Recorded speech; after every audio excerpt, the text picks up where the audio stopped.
Hello বন্ধুরা, কেমন আছেন সবাই? আশা করি সবাই অনেক বেশি ভালো আছেন। তো আজকে আমি আপনাদেরকে দেখাবো আপনারা কিভাবে এইখানে একটা নতুন অ্যাকাউন্ট খুলবেন এবং অ্যাকাউন্টটা খোলার পরে কিভাবে আপনারা সঠিকভাবে ভেরিফাই করবেন সেটাই আমি এখন আপনাদেরকে দেখাবো। তো আপনি যদি এখনই একটি অ্যাকাউন্ট করতে চান তাহলে আপনি কিভাবে করবেন, ভিডিওর ডিসক্রিপশন বক্সে আমি এই সাইডে লিঙ্ক দিয়ে রাখবো। আপনারা অবশ্যই আমার দেওয়া লিঙ্কের উপরে ক্লিক করে নতুন একটি অ্যাকাউন্ট সাইন আপ করবেন। আপনি যদি আমার দেওয়া লিঙ্কের উপরে ক্লিক করে নতুন একটি অ্যাকাউন্ট সাইন আপ করেন তাহলে কিন্তু কোনো রেফার কোড বা প্রোমো কোড লাগবে না। তো চলুন কথা না বাড়িয়ে এখন আমি আপনাদেরকে দেখাবো আপনারা কিভাবে এখানে একটা নতুন অ্যাকাউন্ট সাইন আপ করবেন এবং অ্যাকাউন্টটা সাইন আপ করার পরে কিভাবে আপনারা সঠিকভাবে ভেরিফাই করবেন সেটাই আমি এখন আপনাদেরকে দেখাবো। তো নতুন অ্যাকাউন্ট সাইন আপ করতে হলে ভিডিওর ডিসক্রিপশন বক্সে যে লিঙ্কটি দেওয়া থাকবে সেই লিঙ্কের উপরে আপনি ক্লিক করে দেবেন। তো লিঙ্কের উপরে ক্লিক করলে সরাসরি আপনার এই সাইডের হোম পেজে চলে আসবে। তো হোম পেজে আসার পরে কিন্তু আপনার এমন একটি ইন্টারফেস চলে আসবে। সরাসরি আমরা সাইন আপ পেজে চলে আসলাম। তো সাইন আপ পেজে আসার পরে সর্বপ্রথম দিতে হবে আপনার ইউজার নেম। তো ইউজার নেমটা দিবেন আপনি এমন করে, আপনি আপনার নামটি দিবেন। নামটি দেওয়ার পরে 6টি সংখ্যা আপনি ইউজার নেমের পিছে দিয়ে দিবেন।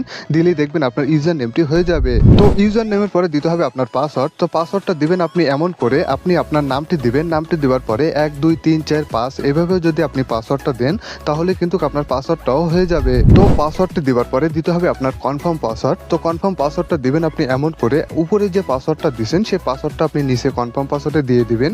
দিলেই দেখবেন আপনার কনফার্ম পাসওয়ার্ডটাও হয়ে যাবে। তো কনফার্ম পাসওয়ার্ডটা দেওয়ার পরে দিতে হবে আপনার ফুল নাম। আপনার যে ফুল নামটি আছে সেই ফুল নামটি আপনি এখানে দিয়ে দিবেন। তো ফুল নামটা দেওয়ার পরে দিতে হবে আপনার ফোন নাম্বার। তো আপনি এইখানে যে ফোন নাম্বারটা দিবেন সেই ফোন নাম্বারে নগদ এবং বিকাশ থাকতে হবে, কারণ আপনি যখন টাকাটা ডিপোজিট করবেন তখন আপনার এই নাম্বার থেকে টাকাটা ডিপোজিট করতে হবে এবং আপনি যখন টাকাটা উইথড্র করবেন তখন আপনার এই নাম্বারে টাকাটা আসবে। অর্থাৎ আপনি যে নাম্বার থেকে ওদের সাথে লেনদেন করবেন সেই নাম্বারটা আপনি এখানে দিয়ে দিবেন। তো ফোন নাম্বারটা দেওয়ার পরে দিতে হবে আপনার জিমেইল। তো আপনি যে জিমেইলটা ব্যবহার করেন সেই জিমেইলটা আপনি এখানে দিয়ে দিবেন, কারণ আপনার এই জিমেইলটা পরবর্তীতে ভেরিফাই করা লাগবে। সেই কারণে আপনি যে জিমেইলটা ব্যবহার করেন সেই জিমেইলটা আপনি এখানে দিয়ে দিবেন। তো জিমেইলটি দেওয়ার পরে দিতে হবে আপনার ভেরিফিকেশন কোড। তো দেখেন এইখানে যে ভেরিফিকেশন কোডটি আছে সেই ভেরিফিকেশন কোডটি আপনি এইখানে দিয়ে দিবেন। তো ভেরিফিকেশন কোডটি দেওয়ার পরে সবকিছু আপনি দেখে নেবেন ঠিক আছে কিনা। সবকিছু যখন ঠিক থাকবে তখন দেখেন যে নিচে কনফার্ম, এই কনফার্মের উপরে আমি একটি ক্লিক করে দিলাম। তো কনফার্মে ক্লিক করলে আপনার এমন একটি ইন্টারফেস চলে আসবে। তো এখানে দেখেন হোম পেজ এবং ডিপোজিট নাও। তো যেহেতু আমরা একটা নতুন অ্যাকাউন্ট খুলছি সেই ক্ষেত্রে যে এখানে যে হোম পেজে আমি একটি ক্লিক করে দিলাম। তো হোম পেজে ক্লিক করার পরে সরাসরি আমরা এই সাইডের হোম পেজে চলে আসলাম। তো আমার কিন্তু একটা অ্যাকাউন্ট সাইন আপ করা কমপ্লিট। তো যেহেতু এটা নতুন একটা অ্যাকাউন্ট খুলছি সেই অ্যাকাউন্টে এখন ভেরিফাই করতে হবে।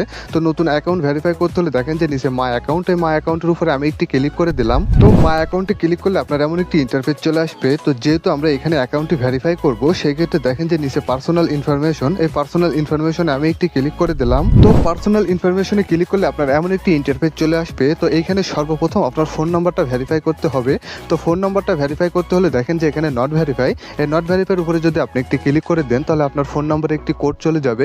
সেই কোডটি এনে আপনি এখানে কনফার্ম করে দিলে আপনার ফোন নাম্বারটা ভেরিফাই হয়ে যাবে। তো ফোন নাম্বারটা ভেরিফাই করার পরে আপনার জিমেইলটাও ভেরিফাই করতে হবে। তো জিমেইলটা ভেরিফাই করতে হলে দেখেন যে এখানে নট ভেরিফাই, এই নট ভেরিফাইয়ের উপরে যদি আপনি একটি ক্লিক করে দেন তাহলে আপনার জিমেইলে একটি কোড চলে যাবে। সেই কোডটি এনে আপনি এখানে কনফার্ম করে দিলে আপনার জিমেইলটাও ভেরিফাই হয়ে যাবে। তো জিমেইলটা ভেরিফাই করার পরে আপনার জন্ম তারিখটা এখানে দিতে হবে। আপনার যে জন্ম তারিখ সেই জন্ম তারিখটা এখানে আপনি এখানে দিয়ে দেবেন। আপনার যে বার্থডে সেই বার্থডে জন্ম তারিখটা এখানে দিয়ে দিবেন।